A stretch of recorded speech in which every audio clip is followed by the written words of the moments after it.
बोलिए हनुमंत भगवान की जय।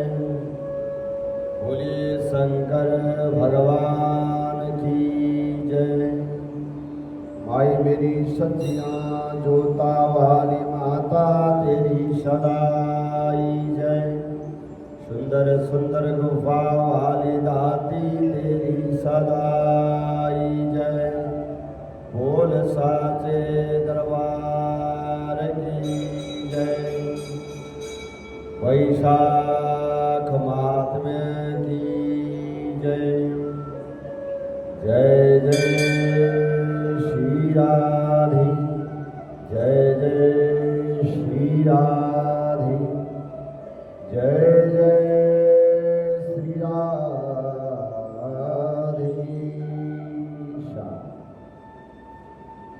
पावन पवित्र मंगलमय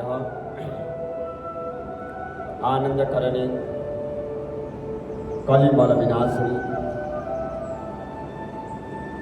श्री पद्म पुराण के अंतर्गत वैशाख महात्म्य और श्रद्धामयी माताएं, आज तो दो ही जने, 4 जने, 5 जने बढ़ते ही जाएंगे, है ना। अभी बढ़ जाएंगे, बहुत सारे हो जाएंगे। हम लोग श्रवण कर रहे हैं वैशाख महीने का पावन महात्म्य। श्री श्रुतदेव जी महाराज बोले, अब मैं इस पापनाशक महात्म्य को तुम्हारे समक्ष वर्णन करता हूं। पापों का विनाश करने वाला है। माघ महीने में शुक्ला पक्ष की जो अक्षय तृतीया चली गई है, उस अक्षय तृतीया के दिन जो सूर्योदय में प्रातः काल स्नान करते हैं, वह संपूर्ण पापों से छूटकर विष्णुलोक को चले जाते हैं। जो देवता पितृश्वर और ऋषियों के निमित्त तर्पण करते हैं ना, उसने संपूर्ण वेदादि शास्त्र पढ़ लिए। वेद शास्त्र पढ़ने का जो फल मिलता है, वही फल पितरों को तर्पण करने से मिल जाता है अक्षय तृतीया के दिन। जो मधुसूदन भगवान का पूजन करके अक्षय तृतीया के दिन कथा सुनते, वह मुक्ति पाते।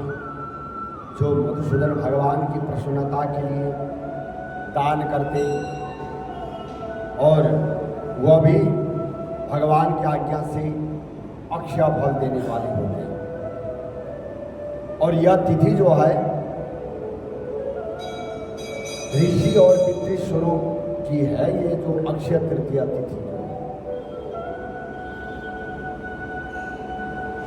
और अक्षय तृतीया में जो भी पुण्य किए जाते हैं वो अक्षय होता है, खत्म नहीं होता।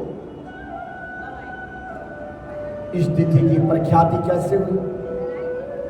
उन्होंने कहा, ये अक्षय तृतीया की जो है प्रख्याति कैसे हुई? राजन, सावधान होकर सुनो। प्राचीन समय में राजा बलि के संग इंद्र का युद्ध हो, ये प्रसंग समझ सुनिए। और देवता और दैत्यों का भी आपस में युद्ध होगा। इंद्र पातालवासी बलि को जीतकर फिर पृथ्वी पर उतथ्य के आश्रम में चला गया। वहां जाकर उसके मंदगामिनी गर्भिणी पत्नी को देखा, जिसकी कमर में सुवर्ण सूत्र में बद्ध किंकिणी शोभा दे रही थी। उसके कंकड़ों की झनकार ने मधुरमत्त भ्रमर और कोकिलाओं के शब्दों को जीत लिया था। अनेक प्रकार के वस्त्र धारण किए वह मधुर भाषणी और मंद मंद हास्य युक्ता शोभा दे रही थी। उसके कुंभ के समान पीना इत्यादि जो शरीर के जो संपूर्ण अंग है, वो अपूर्व शोभा पा रही थी। और विकसित कमल के समान उसका मुख और नील कमल के समान नेत्र थे। केतकी के उदर के समान पीत और मनोहर गाल वाली, परिश्रम से श्वास भरती हुई दीनाक्षी और पर्णकुटी की ओर मुख किए बैठी हुई थी और उसे पर्यंक पर शयन करती हुई देखकर इंद्र को मोह उत्पन्न हुआ और वह बलपूर्वक उस गर्भिणी स्त्री के साथ वह रहा। और तब गर्भस्थ पिंड ने अपने गिरने के भय से दुखी होकर अपने पांव से अधोभाग को ढक दिया और जिससे इंद्र का जो शक्तिकरण है वो पृथ्वी पर गिर पड़ा। तब गर्भस्थ शिशु पर इंद्र को महाक्रोध हुआ और रोष के मारे तांबे जैसे लाल नेत्र करके श्राप दिया, हे दुर्बुद्धि, तूने पांव से अधोभाग को रोका है, इससे तू जन्मांध हो जाए। तब दीर्घ तमान्ना और पांव से शक्ति संचालन से जयंत के समान हुआ। इंद्र ऋषि के श्राप के भय से शीघ्र ही भागा। उसे भागते हुए देखकर संपूर्ण शिष्य हंसने लगे। तब वह लज्जा के मारे पहाड़ की कंदरा में जाकर घुसा और वहां बैठकर उग्र तपस्या करने लगा। जब इंद्र लज्जा के मारे कंदरा में जाकर घुसा तो राजा बलि और उसके साथी दैत्यगण गुप्त दूतों द्वारा भेद लेकर देवताओं पर आक्रमण करके अमरावतीपुरी, दिक्पालों की विभूति, शंबर आदि तथा स्वामी रहित देवताओं के राज्य का बलपूर्वक भोग करने लगे। तो अग्नि आदि सब देवता अपने रक्षक को न देखकर बृहस्पति के पास जाकर इंद्र का वृतांत पूछने लगे कि हमारा स्वामी कहाँ है। स्वामी के बिना हमारे राज्य पर दैत्यों ने आक्रमण किया। जो राज सिंहासन जब चली जाती है, क्यों? क्योंकि दुष्कर्म करने के कारण से। इसलिए अपने राज्य, अपने धन ऐश्वर्यों को बचाना हो तो सदैव सत्कर्म करते रहे। असत्कर्म करते ही धन, ऐश्वर्य, राज्य सब कुछ चला जाता है।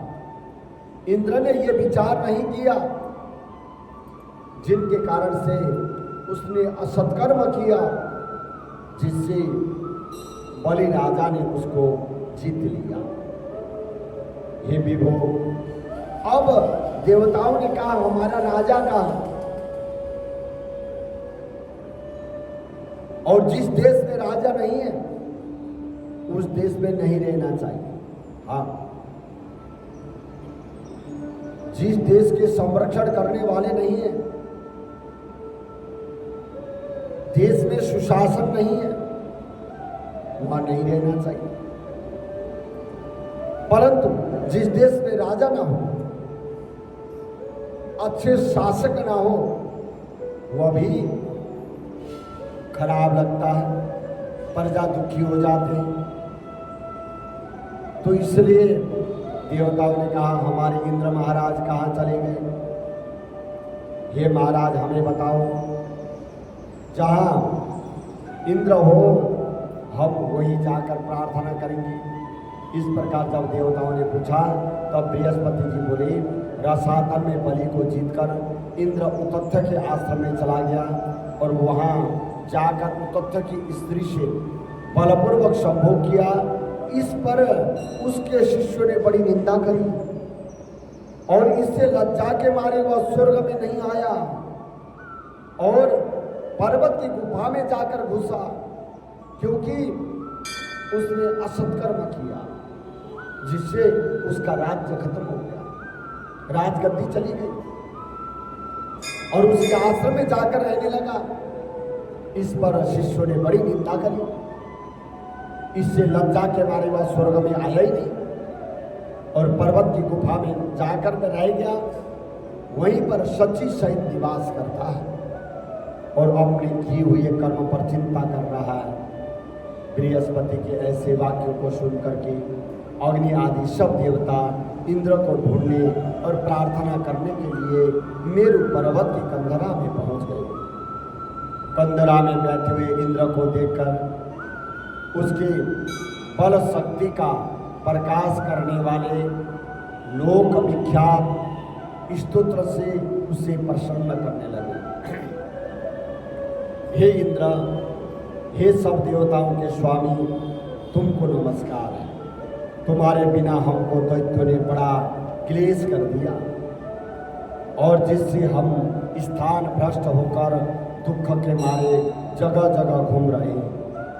इसलिए तुम चलकर शत्रुओं का दमन करो। ऐसी स्तुति सुनकर इंद्र गुफा से बाहर आया। लज्जा के मारे नेत्र पृथ्वी की ओर कमर झुकाकर देखने लगा।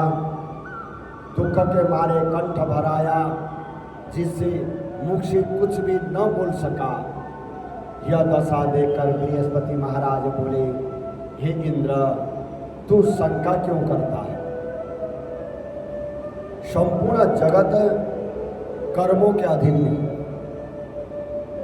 कर्म प्रधान विश्व करी राखा, जो जस करही तस फल चाखा। ये सारा जगत कर्मों के अधीन में। गोस्वामी तुलसीदास से वर्णन करते हैं, कर्म प्रधान विश्व करी राखा। सारा संसार कर्मों के अधीन है। जैसा कर्म करोगे और वैसे ही फल पाओगे। बृहस्पति महाराज कहने लगे, महाराज इंद्र, सारा विश्व जो है कर्मों के अधीन है। कर्मों की गति न्यारी। उद्धव को कर्मों की गति न्यारी। सब नदियां जल भर भर रहिया, सागर किस विध खारी। सारी नदियां जो है शुद्ध जल शहीद बहती है। वही नदियां जाती है समुद्र में, समुद्र में जाते ही खारा हो जाता है। समुद्र का जल खारा क्यों है? कहते हैं उद्धव, कर्मों की गति न्यारी। कर्मों की गति बड़ी न्यारी। जो जैसा कर्म करता है उसको वैसा ही फल मिलता है। उन्होंने कहा, देखो, मान अपमान, सुख दुख, लाभ हानि, हार जीत सब पूर्व जन्मार्जित कर्मों के अनुरोध से होता है। बोले हमें दुख क्यों होता है? बोले ये पूर्व जन्मों के कर्मों से होता है, प्रारब्ध। पूर्व जन्म में आपने अच्छा कर्म किया, इस जन्म में ऐश्वर्य प्राप्ति हुई। और इस जन्म में हमने कुछ किया नहीं, न तो पाप किया, भले ही हमने पुण्य भी किया, फिर भी हम दुखी रहते, फिर भी हमें कमी का महसूस होता है। क्यों? क्योंकि ये पूर्व जन्म अर्जित धन है। हमने पहले सत्कर्म नहीं किया, जिनके कारण से हम इस जन्म में दुखी हैं। बोले इसलिए जितना हमें मिलना है, जितना हमने पूर्व जन्म में जो कर्म किया, उसी के अनुसार इस जन्म में हमें धन धान्य ऐश्वर्य की प्राप्ति होती है। चाहे लाख कोशिश करने पर भी परिवर्तन नहीं हो सकता। हाँ, हम इस जन्म में पुण्य करेंगे, अगला जन्म हमारा उत्तम होगा। और शास्त्र कहता है पूर्व जन्म और पर जन्म तो जीव का है। कई लोग कहते हैं नहीं, अगला जन्म किसने देखा? जिन्होंने देखा है उन्होंने शास्त्र में वर्णन कर दिया। इसलिए कहते हैं प्राणी कर्मों के अनुसार चलते हैं, दैव योग से काल समय पाकर दुख अपने आप उपस्थित होता है। अचानक दुख आ जाता है, अचानक संकट आ जाता है, पता नहीं होता क्यों? क्योंकि प्रारब्ध है पूर्व जन्मों के कर्मों का, इस जन्म का नहीं। अचानक संकट आ गया, बोले हम सोचते हैं कि हमने क्या कर्म किया था, बोले आपने इस जन्म में नहीं किया था, पूर्व जन्म का है। पूर्व जन्म के कर्मों के अनुसार आपको कैसे घर में जन्म लेनी है और कैसा घर मिलेगा, कितना धन मिलेगा और वृद्धि क्या होगी, कर्म क्या करेंगे, कितना धन कमाएंगे, ये सारा गर्भस्थस्यैव दीहिना, गर्भ में ही लिखे जाते। आयु कर्म और धन, आयु कर्म चमित्तं च गर्भस्थस्यैव दीहिना, आयु धन और कर्म ये गर्भ में ही लिखे जाते हैं। बोले बुद्धिमान मनुष्य दुख पड़ने पर कुछ चिंता नहीं करता, दुख आ गया तो घबराता नहीं है। भगवान की भक्ति करने से यही तो फायदा है। जो संकट आ जाता है हम अपने आप को संभाल पाते हैं, घबराते नहीं हैं, विचार करते हैं परमात्मा ने हमें पूर्व जन्मों के अनुसार हमें यह कष्ट दिया है, परंतु इन कष्टों में हमें कष्ट तो बहुत बड़ा था, परंतु परमात्मा ने हमें कम करके बचा लिया। क्योंकि भगवान का जो भक्त होता है वो इस प्रकार सोच करके अपने को मजबूत बनाता है। यही भक्त और अभक्त में यही फर्क है। बोले इसलिए तुमको यह दुख प्रारब्ध से मिला है। हे इंद्र, इस दुख को पाकर तुम्हें सोच करना उचित नहीं। गुरु की बात सुनकर इंद्र ने कहा, हे मानव, परस्त्री गमन के दोष से मेरा बल शक्ति, यश, मंत्र शक्ति, शास्त्र शक्ति, विद्या शक्ति सब नष्ट हो गई। इन सब को खोकर मैं यहाँ गुप्त निवास कर रहा हूँ। इंद्र की यह बात सुनकर बृहस्पति सहित सब आपस में उसको फिर बल देने का विचार करने लगे। तब बृहस्पति जी कहने लगे कि मधुसूदन भगवान के प्रिय वैशाख मास में सभी तिथियां बड़ी पुण्य रूप है। इसमें शुक्ल पक्ष की तृतीया अक्षय तृतीया है। जो इस तिथि में श्रद्धापूर्वक स्नान दान आदि करता है, निस्संदेह उसके हजारों पाप नष्ट हो जाते हैं तथा बल शक्ति और ऐश्वर्य अत्यंत बढ़ते हैं। इसलिए अक्षय तृतीया के दिन बलि के बैरी इंद्र द्वारा स्नान दान आदि सद्धर्म कराने चाहिए, जिससे उसका हित साधन हो, जिसके प्रताप से इंद्र में विद्या और मंत्र शास्त्र में पूर्ववत शक्ति हो जाए, बल शक्ति और यश भी पूर्ववत बढ़ जाएगा। देवताओं समेत बृहस्पति ने ऐसा विचार करके इंद्र से वैशाख के धर्म कराए। अक्षय तृतीया के दिन भुक्ति और मुक्ति देने वाले धर्मों से पूर्ववत बल और शक्ति बढ़ गई तथा परस्त्री गमन का दोष भी तत्काल उनका नष्ट हो गया। इस कर्म से इंद्र अपने पाप कर्मों से इस प्रकार छूट गया जैसे चंद्रमा राहु से छूटता है, और वह देवताओं के मध्य पूर्ववत शोभा को प्राप्त हुआ। इंद्र ने देवताओं को संग लेकर असुरों को जीतकर अक्षय तृतीया के महात्म्य से सब वैभव से मुक्त होकर अमरावतीपुरी में प्रवेश किया। आगे शंख तुरियाती बाजे बजने लगे वहां पर। फिर इंद्र की आज्ञा से सब देवता अपने अपने घर चले गए और पहले की तरह यज्ञ आदि में अपना अपना भाग लेने लगे। पितृश्वर पूर्ववत पिंड भाग प्राप्त करने लगे। राक्षसों के हार जाने पर मुनि स्वाध्याय में तुष्ट हुए, तभी से संसार में यह अक्षय तृतीया प्रख्यात हुआ है। और यह देवता, ऋषि, पितृगण सबको संतोष देने वाली है। इसलिए यह सब कर्मों को काटने वाली सबसे पुण्यतम है। यह अक्षय तृतीया मनुष्य को भक्ति और मुक्ति भी देने वाला है। आदरणीय सुतदेव जी महाराज कहने लगे, हे राजन, इन सब पुण्य वर्धिनी तिथियों में शुक्ल पक्ष की द्वादशी संपूर्ण पाप नाश करने वाली है। 24वां अध्याय में सुतदेव जी कहने लगे, जिसने इस द्वादशी का सेवन नहीं किया उसके दान, तपस्या और उपोषण व्रत आदि करने से क्या फल, इष्टापूर्त से क्या फल है।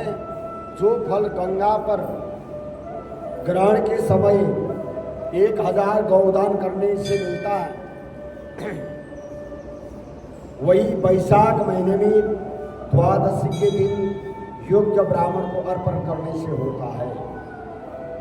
गंगा में दुर्भिक्षा के समय प्रतिदिन करोड़ों मनुष्यों को भोजन कराने से जो फल मिलता है, वही द्वादशी के दिन एक ब्राह्मण को भोजन देने से मिलता है।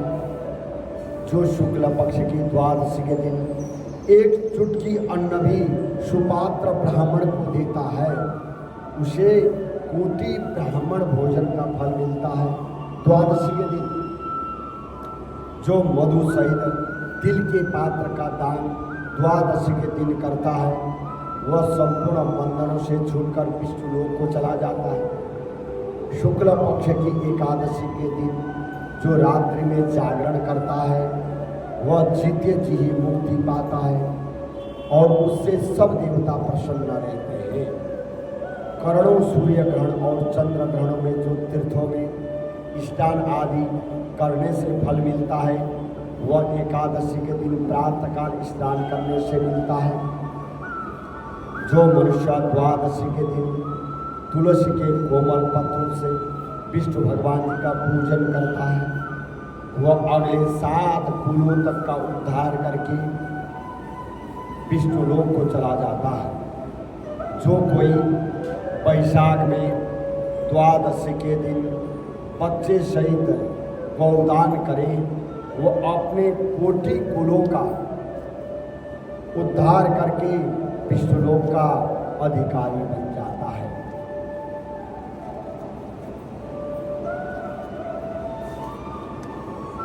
ये तो बहुत बड़ी कथा है हमारे पास, तो कोई बात नहीं। जो कोई शुक्ल पक्ष की द्वादशी के दिन यम, पितृगण, गुरु, देवता और विष्णु भगवान जी के निमित्त दक्षिणा सहित जल का घड़ा दान करे, दही और अन्न भी दान करे, उसका फल सुनो। उसको जो पुण्य प्रयागराज में प्रतिदिन करोड़ों मनुष्य को 1 वर्ष तक षट रस युक्त सुंदर भोजन कराने से होता है, वही फल मधुसूदन भगवान की आज्ञा से उसको मिलता है। जो कोई द्वादशी के दिन शालिग्राम भगवान जी का दान करता है, शालिग्राम दान करता है, वह संपूर्ण पापों से छूट जाता है। जो ग्रहण के समय गंगा में सप्तदीपवती पृथ्वी का करोड़ों बार दान करे, उसके समान ही फल मिलता है। द्वादशी के दिन जो मधुसूदन भगवान को दूध से स्नान कराएं, उसे राष्ट्रीय और अश्वमेध यज्ञों के समान फल मिलता है। वही फल गंगा में मिलता है, इसमें कोई संदेह नहीं। त्रयोदशी के दिन जो दूध और दही मिलाकर विष्णु भगवान जी का पूजन करें, उसमें शर्करा, मधु और घी मिलाकर मधुसूदन भगवान की प्रसन्नता के लिए भक्तिपूर्वक पंचामृत से भगवान को स्नान कराएं। बोले संपूर्ण कुलों का उद्धार करके वह विष्णु लोक को चला जाता है। जो सायंकाल के समय विष्णु भगवान जी की प्रसन्नता के निमित्त शरबत दान करता है, उसके पहले के सब पाप दूर हो जाते हैं। जैसे सर्प अपने पुरानी केचुली छोड़ देता है, सायंकाल के समय जो रसीली ककड़ी दान करे, वह उसके रस के प्रताप से कर्म बंधनों से मुक्ति पाता है। जो कोई ईख अथवा आम दान करता है, उसके कुटुंब में 100 पीढ़ी तक बराबर संतान चलती है। जो द्वादशी के दिन सायंकाल के समय संदन दान करता है और वह आने वाली व्याधियों से सदैव मुक्त रहता है। हे राजन, द्वादशी की शुक्ल पक्ष में जो कुछ भी पुण्य किया जाता है वह अक्षय फल देने वाला होता है द्वादशी के दिन। हे राजन, इसकी प्रख्याति क्यों हुई यह भी तुम्हारे सामने मैं बताता हूँ, सुनो। इसके सुनने से संपूर्ण पाप दूर हो जाते हैं। यह अत्यंत मंगलकारी है। प्राचीन समय में कश्मीर देश में एक देवव्रत नामक ब्राह्मण हुआ। उसके मालिनी नाम की एक पाप रूपी पुत्री हुई। वह कन्या सत्यशील नाम के एक बड़े विद्वान ब्राह्मण से ब्याही गई। उससे विवाह करके वह अपने यमन नाम देश को चला गया। वह रूप यौवन संयुक्ता कभी भी पति की प्रिय नहीं हुई और वह निष्ठुर उससे सदा द्वेष रखे। उसके अतिरिक्त किसी से भी कुछ द्वेष न रखे। अपने पति पर क्रोध करके वशीकरण करने की इच्छा से उसने अन्य स्त्रियों से पूछा जिनको पहले उनके पतियों ने त्याग दिया था। तब वह बोली, तेरा पति वशीभूत हो जाएगा, हमें अच्छी तरह विश्वास है। हमने तो वशीकरण की औषधि से अपने पति को वश में कर लिया। तू योगिनी के पास जा, वह सुंदर औषधि दे देगी। तू सोच विचार मत कर, तेरा पति तेरे दास के समान हो जाएगा। तब हे राजन, वह उसके कथन अनुसार योगिनी के मंदिर में जाकर योगिनी को अत्यंत प्रसन्न करने लगी तथा वह दुराचारिणी बहुत शीघ्र ही उस कुटी में पहुंची जहाँ 100 स्तंभ बने हुए थे।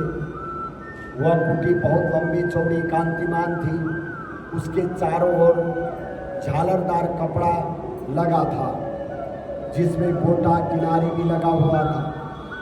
बड़ी बड़ी दीवारों में चारों ओर सफेदी हो रही थी और दीपक जगमगा रहे थे। ऐसे शोभायमान स्थान में विराजित सेवा करने को आने वालों को देख रही थी। वह आज रुद्राक्ष की माला से जप कर रही थी। इस प्रकार योगिनी से जब उस स्त्री ने प्रार्थना की तब योगिनी ने प्रसन्न होकर मन को क्षोभ करने वाले मंत्र बताया। तब उसने नमस्कार करके पैर की हीरो से जड़ी हुई अंगूठी जो बहुत चमक रही थी और उसने भेंट भी की। उसने मंत्र दिया, उसने भेंट की जिसमें सुंदर चढ़ा हुआ सुवर्ण सूर्य की कांति के समान प्रकाश देता था। पाव की अंगूठी देखकर योगिनी अत्यंत खुश हो गई। पति के अपमान से व्यथित हृदय का वृतांत जानकर हित की बात कहने लगी। यह रक्षा चूर्ण संपूर्ण प्राणियों को बस में करने वाला है। हाँ, और यह चूर्ण अपने पति को देना, उसके गिरवा की रक्षा करना, तो तेरे पति तेरे बस में हो जाएगा और किसी के पास नहीं जाएगा तथा तेरे दुष्चरित्र चरित्रों को देखकर भी कुछ नहीं करेगा। वह उस चूर्ण को लेकर अपने घर आ गई और सायंकाल के समय में दूध में मिलाकर वह चूर्ण अपने पति को दे दिया और गिरवा की रक्षा कर दी। कुछ विचार नहीं किया। राजन, उस चूर्ण को पीने से उसे क्षय रोग उत्पन्न हो गया। हाँ, रोगी हो गया वो, जिससे वह दिनों दिन क्षीण होने लगा और उसके अधोभाग में दुष्ट भाव होने से अनेक प्रकार के रोग व्याधि से घाव पड़ गया। जब कुछ दिन में पति की ऐसी दशा हो गई, वह दुष्ट पुष्चरी इच्छापूर्वक विचरने लगी, अपने मन मर्जी से घूमने लगी। तो वह दुष्ट पुष्चरी तेज क्षीण हो जाने से व्याकुल इंद्रिय वाला वह पति रात दिन त्राही त्राही पुकारने लगा और बोला, हे शोभने, मैं तेरा दास हूं। हाँ, मैं तेरी शरण में हूं, मेरी रक्षा कर। मैं परस्त्री की इच्छा नहीं करता। राजन अपने पति के ऐसे वृतांत को सुनकर बहुत घबराई और सोचने लगी कि पति जीवित रहेगा तो मैं गहने कपड़े पहनती रहूंगी। ऐसा सोच दौड़ करके वह योगिनी के पास गई और उससे सब वृत्तांत कह दिया। तब उसने पहली औषधि का दाह शांत करने के निमित्त दूसरी औषधि दे दी। औषधि के देते ही तत्क्षण उसका पति सुस्त हो गया, जिससे वह पहले चूर्ण से उत्पन्न हुआ दाह इससे शांत हो गया। तब से पति घर में ही रहता और उसके वशीभूत हो गया। घर के काम के बहाने से और अन्य के घर में आकर निवास करते। इसी प्रकार सब जाति के बेविचारी मनुष्य घर में आते रहते, परंतु उसे स्त्री के आगे कुछ भी कहने की शक्ति नहीं थी। इसी पाप के कारण उसके शरीर में भयानक पाप नाशक कीड़े पड़ गए। उन कीड़ों ने उसकी नाक जीवाओं दोनों कानों में छेद कर दिया और अंगुलियों की ठोट बंध गई, पांव से लूली हो गई। ऐसे कष्ट होकर अंत में देह त्याग करके नरक भोगने लगी तथा 15,000 वर्ष तक ताम्रभांड नामक नगर में दग्ध होती रही। फिर 100 जन्म तक बार बार कुत्ते की योनि पड़ी उसकी। हाँ, नाक कट रही है, कान फटे हैं, मस्तक में कीड़े पड़ रहे हैं, पूंछ कट गई है, टांग लंगड़ी हो गई है। इस दशा में वह घर घर घूमती रही कुतिया बन के। पीछे 100 वीर देश में पद्म बंधु नामक ब्राह्मण की दासी के घर कुतिया बनी और अत्यंत दुख से व्याकुल, कान टूटे, नाक कटी फटी और पूंछ भिन्न भिन्न, मस्तक में कीड़े भरे रहते। ऐसे अधोभाग में भी कीड़े पड़े रहते। इस प्रकार उस जन्म में भी अनेक क्लेशों को सहन करती थी। दैव योग से जब कर्म फल पूरा हो गया तो वैशाख में मेष की संक्रांति में शुक्ल पक्ष की द्वादशी के दिन पद्म बंधु का पुत्र नदी में स्नान करके पवित्र होकर गीले वस्त्रों से घर आया। वहाँ तुलसी स्तंभ के पास उसने अपने पैर धोए। उसकी स्तंभ के नीचे वह कुतिया सो रही थी, इसलिए सूर्य उदय से पहले वह कुतिया उस चरणों के धोए जल में लेट गई, जिससे उसके सब अशुभ कर्म तत्काल नष्ट हो गए और पूर्व जन्म की याद आ गई। अपने पूर्व जन्म के किए कर्मों को सोच करके ताप से व्याकुल होकर बेचारी करुण स्वर से त्राही त्राही करके पुकारने लगी और डर से व्याकुल होकर उस मुनि से अपने कर्मों का वर्णन करने लगी। मैंने अपने पति को जहर दिया, फिर अनेक प्रकार के दुष्चरित्र किए। हाँ, अपने पति को वश में किया। हे ब्राह्मण, जो कई धर्महीना दुराचारणी स्त्री अपने पति को वश में करती है, वह मेरी भांति ताम्रभांड नामक नरक में डालकर तपाई जाती है। पति ही नाथ है, पति ही स्वामी है, पति ही देवता है। उसके संग अनर्थ करके स्त्री सुख कैसे पा सकती है? जो कोई अपने पति को दुख देती है, वह 100 जन्म पर्यंत कुत्ते की योनि पाते हैं और शरीर में असंख्य कीड़े पड़ जाते हैं। इसलिए ये ब्राह्मण स्त्री को उचित है कि वह सदा अपने पति की आज्ञा माने। मैं तुम्हारे सन्मुख खड़ी हूँ, यदि तुम आज मेरा उद्धार कर दो तो फिर मुझे नीच योनि नहीं मिलेगी। हे ब्राह्मण, मैं बड़ी दुष्टा दुराचारिणी और खोटी हूँ। अपना सुकृत मुझे देना, मेरा उद्धार करो। वैशाख शुक्ल पक्ष में पुण्य को बढ़ाने वाली द्वादशी के दिन स्नान दान आदि अन्न भोजन आदि जो सुकृत आपने किया है वह मुझे दे दीजिए। हे ब्राह्मण, इस सुकृत के प्रभाव से मेरी मुक्ति हो जाएगी। हे ब्राह्मण, द्वादशी के दिन जो मनुष्य घर में स्नान कर ले तो उसे संपूर्ण तीर्थों का फल मिल जाता है, इसमें संदेह नहीं। द्वादशी के दिन जो तपस्या, दान, यज्ञ, होम वेदादि पूजन किया जाए उसका अक्षय फल मिलता है। ऐसा फल तुम मुझे दे दो।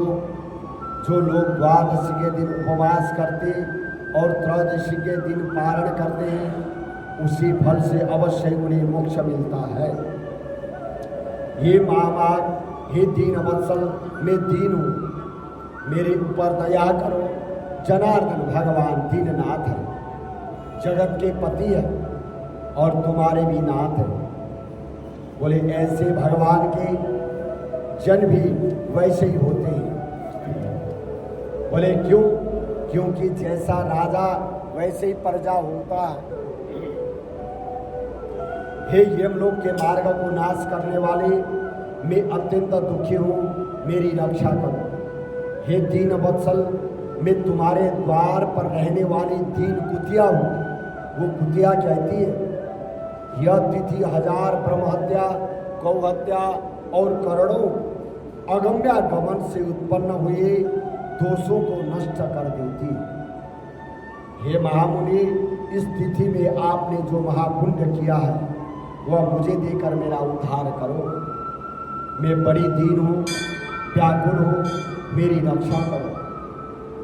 और अंत में हे द्विजवर, मैं तुमको नमस्कार करती हूँ।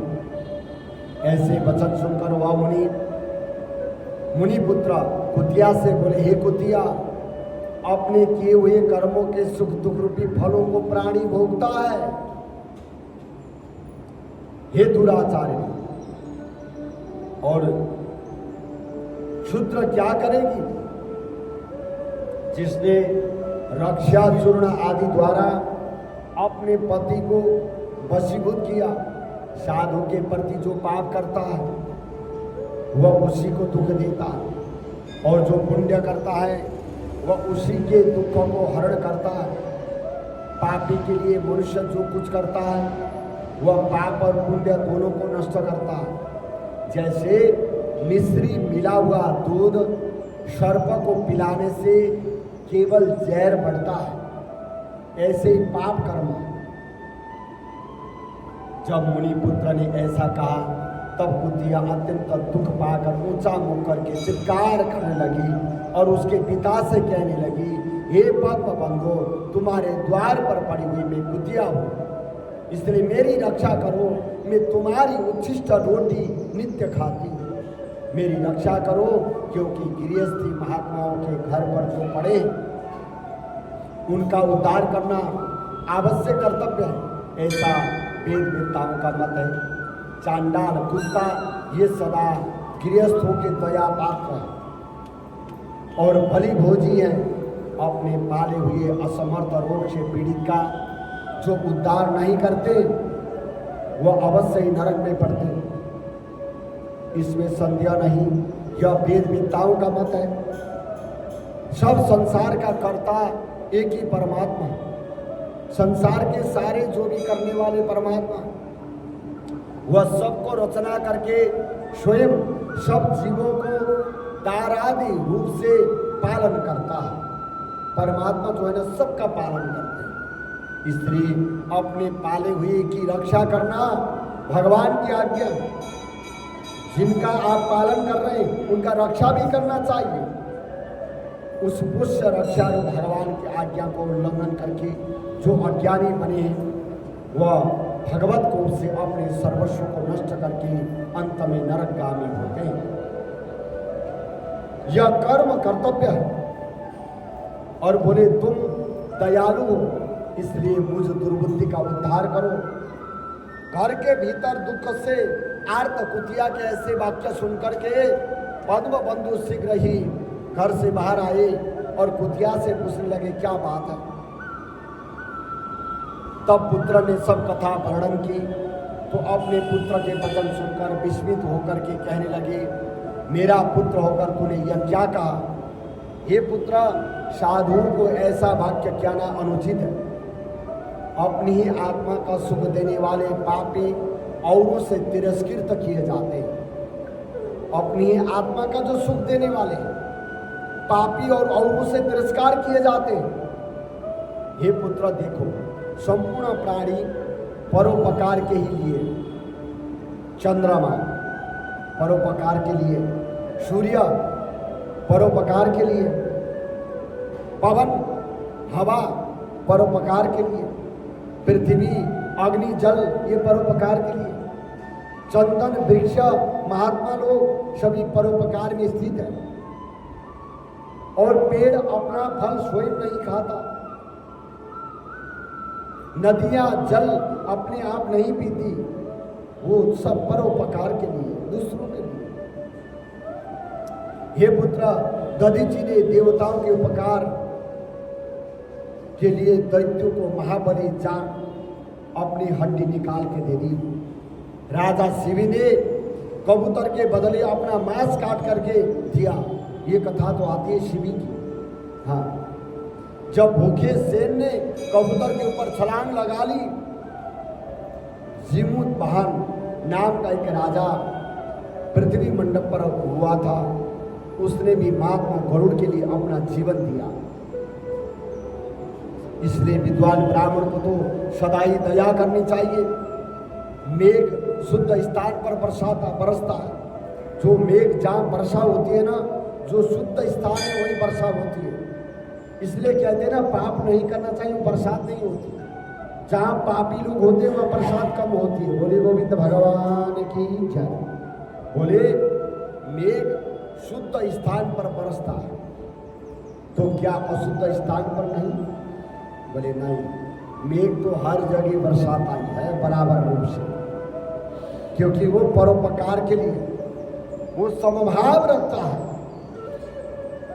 बोले क्या चंद्रमा चांडाल के घर प्रकाश नहीं करता? करता। बोले इसलिए बार बार प्रार्थना करते हुए इस कुतिया के दुख को अपने पुण्य के प्रभाव से दूर करूंगा। जैसे कीचड़ में फंसी गौ को निकालते, इस प्रकार पुत्रों को समझाकर स्वयं पद्म शर्मा ने प्रतिज्ञा की, हे कुतिया, मैं तेरे निमित्त द्वादशी के दिन का पुण्य तुम्हें दे देता हूँ। तो अपने संपूर्ण पाप से छूटकर विष्णु को चला जा। इतना कहते ही राजन वह कुतिया अपने जीर्ण शरीर को त्याग कर दिव्य वस्त्र आभूषण पहनकर सोम सूर्य के समान प्रभाव वाली सावित्री के समान होकर ब्राह्मण से आज्ञा मांगकर 10 दिशाओं में प्रकाश करती हुई चली गई। स्वर्ग में अनेक प्रकार के महाभोगों को भोगकर पृथ्वी पर नारायण भगवान जी के अनुग्रह से वैशाख शुक्ल द्वादशी के प्रभाव से उर्वशी नाम की श्रेष्ठ अंगों वाली देवताओं की प्रिय अप्सरा हुई। वही कुतिया अप्सरा बन गई। हाँ, जिसे योगी जन योग द्वारा प्राप्त करते हैं उसको, ऐसे अग्नितुल्य प्रकाशित श्रेष्ठ परमार्थ रूप को प्राप्त करके संत जन भी मोहित हो जाते हैं और मोहित होकर उसी रूप को कुतिया से प्राप्त किया। उसके बाद पद्म बंधु ने मधुसूदन भगवान की प्यारी पुण्य बढ़ाने वाली स्थिति को संसार में प्रख्यात किया। करोड़ों सूर्य ग्रहण और चंद्र ग्रहण से भी अधिक पुण्य रूपी और संपूर्ण यज्ञों से अधिक ऐसी यह तिथि ब्राह्मण ने तीनों लोकों में सिद्ध कर दिया। इस प्रकार से शंख मुनि व्याध को बताते हैं। और इन्हीं कथा प्रसंगों के साथ हम आज की कथा प्रसंग यहीं विश्राम करेंगे। कल वैशाख महात्म्य के जो अंतिम अध्याय है वो हम श्रवण करेंगे और कल पूर्णिमा भी है, भगवान सत्यनारायण जी की कथा को भी श्रवण करते हैं।